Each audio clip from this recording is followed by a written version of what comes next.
Assalamualaikum warahmatullahi wabarakatuh.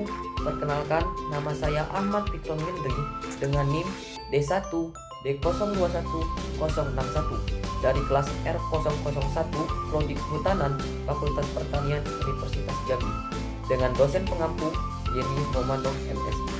Di sini saya akan menjelaskan tentang sistem transport senyawa organik. Sistem transportasi merupakan proses pengangkutan nutrisi, oksigen, karbon dioksida, dan sisa metabolisme pada makhluk hidup. Di dalam tubuh makhluk hidup selalu terjadi sistem transportasi. Sistem transportasi ini terjadi melalui proses pengangkutan nutrisi, oksigen, dan karbon dioksida, sisa metabolisme.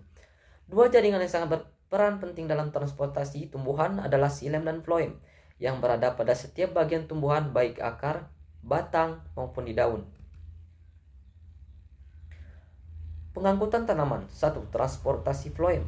Floem adalah jaringan hidup pada tumbuhan yang mengangkut senyawa organik pelarut yang dibuat selama fotosintesis dan dikenal sebagai fotosintat ke seluruh tubuh.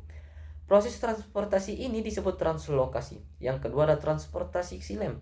Xilem adalah salah satu dari dua jenis jaringan transportasi pada tumbuhan vaskular. Fungsi dasar xilem adalah untuk mengangkut udara dari akar ke batang dan daun, tetapi juga mengangkut nutrisi. Mekanisme transportasi pada tumbuhan. A. Transportasi air. Air merupakan zat yang sangat diperlukan oleh tumbuhan dan termasuk ke dalam kelompok zat cair. Kondisi lingkungan berpengaruh dari masuk dan keluarnya air dari tumbuhan. Uap air keluar melalui stomata yang terdapat pada daun, di mana proses ini disebut dengan transpirasi. Yang ke B. Transportasi nutrisi. Nutrisi sangat penting bagi semua bagian tumbuhan, seperti akar, batang, dan juga daun. Oleh karena itu dibutuhkan suatu proses pengangkutan nutrisi hasil fotosintesis yang berupa gula dan asam amino ke seluruh tubuh tumbuhan. Pengangkutan tersebut terjadi dari daun ke seluruh tubuh tumbuhan melalui pembuluh floem. Transportasi intravaskular. Istilah intravaskular berasal dari kata intra yaitu dalam dan vaskular yaitu pembuluh. Maka dapat didefinisikan bahwa transportasi intravaskular merupakan pengangkutan air dan zat hara melalui pembuluh angkut yaitu xilem dan floem. Proses pengangkutan dan pembuluh ini terjadi secara vertikal yang berarti pengangkutan air ke daun melalui pembuluh xilem. Sedangkan pengangkutan hasil fotosintesis dari daun ke seluruh bagian tumbuhan dilakukan oleh pembuluh floem. Transportasi ekstravaskular. Kebalikan dari transportasi intravaskular, transportasi ekstravaskular merupakan pengangkutan air dan zat hara tanpa melalui pembuluh angkut baik xilem maupun floem.